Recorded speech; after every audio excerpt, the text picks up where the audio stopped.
यार सीजीएल 2023 का एक कोर्ट केस था जिसमें कुछ एस्पिरेंट्स ने कोर्ट में जाके दावा किया था कि जो फाइनल आंसर की एसएससी सीजीएल 2023 मेंस की आई थी उसमें कुछ सवाल एसएससी ने कुछ आंसर्स गलत रॉन्ग किए, गलत मार्क किए थे।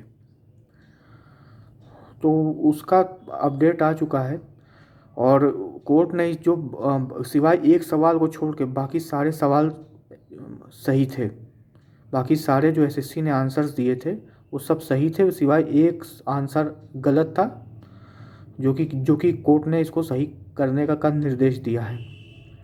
अब मेरी समझ में ये नहीं आ रहा है, किसी की समझ में ये नहीं आ रहा है कि जो है अब क्या एसएससी रिज़ल्ट दोबारा निकालेगा, क्या जो सी फाइनल रिज़ल्ट है वो दोबारा आएगा। देखो अगर ऐसा होता है तो पता नहीं फिर से किन लोगों का सिलेक्शन होगा किन लोगों का नहीं होगा, कुछ कह नहीं सकते। लेकिन एक बात भाई आप समझ लीजिए कि बहुत से ऐसे लोग हैं जो 2023 का सीरियल ऑलरेडी क्रैक किए हुए हैं और 2024 में भी भरेंगे।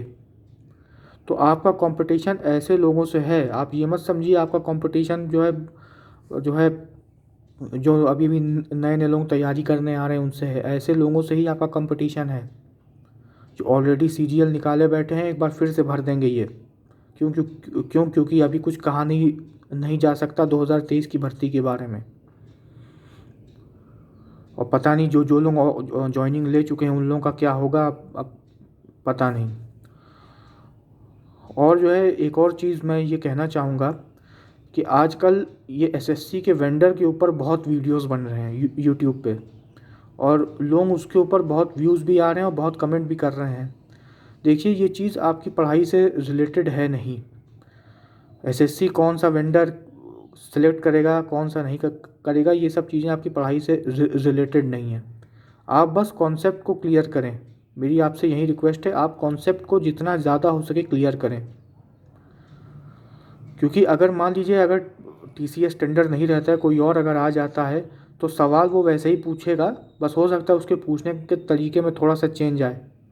तो अगर आपका कॉन्सेप्ट क्लियर रहेगा तो आपको डरने की कोई ज़रूरत नहीं है। ये खाली इधर उधर ये कोर्स भेजने का तरीका है कि देखो अगर वेंडर अगर चेंज हुआ तो ऐसे सवाल आ सकते हैं वैसे सवाल आ सकते हैं। भाई सब कॉन्सेप्ट के ऊपर है, तुम्हारे सब कॉन्सेप्ट के ऊपर है। तुम्हारा कॉन्सेप्ट अगर अच्छा रहेगा तुम हर एक सवाल कर जाओगे। और कॉन्सेप्ट बस तीन ही चीज़ों में लगना है, तुमको पता है, मैथ, इंग्लिश और रीजनिंग। इंग्लिश में जो नाउन के नियम हैं वो बदल नहीं जाएंगे।